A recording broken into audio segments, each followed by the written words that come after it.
All right, we're here at Old World Garden Farms today in our new test garden. It's almost all built, but what we're here for today is to talk about how to support your tomatoes and how to do it for years and years at a very low cost and have them be very strong. Tomato supports are key and critical to how well your tomatoes are going to perform.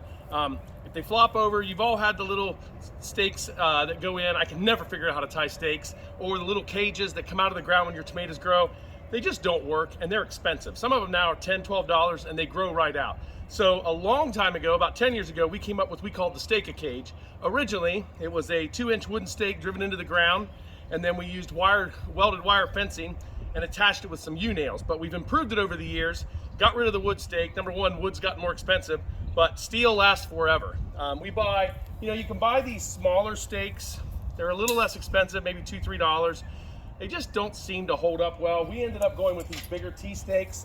Got these at our local big box store, $4.99 a piece. They might be $5, $6, but they're going to last forever. These are 6 foot, as you can see, and they just work great. So how do we attach them? Well, what we do and why we like this so much, we use these cattle panels. Cattle panels you can buy, or goat panels. They're usually 8 or 16 feet long.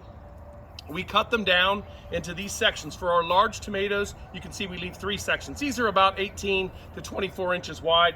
For the smaller tomatoes, or for ones that don't get as big, we just use 2 sections.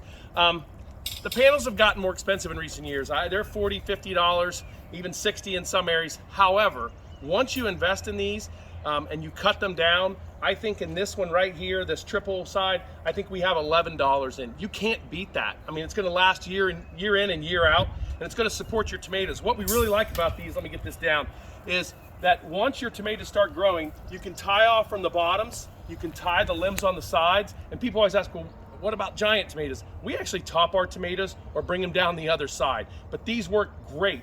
And as far as attaching, what we do is we first drive, we just use a mallet, drive them down in the ground to this level. We take this, put it directly down to the ground, take a zip tie, just like that, and we go from the top to the bottom, tighten them up, and just like that, you have a stake-a-cage. I will put 2 more on here. I have 3 on this one. You can see how sturdy it is. I'll go top to bottom and put them on. What is really nice also is for storage. If you've ever tried to store those round cages or the stakes that end up rotting, they're hard to store. These, easy. We pull them up, we clip the cords, we put these straight flat on a wall, and these go away.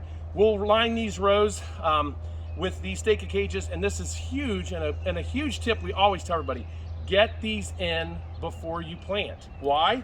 Because when you come back to plant your tomatoes, you want your soil undisturbed.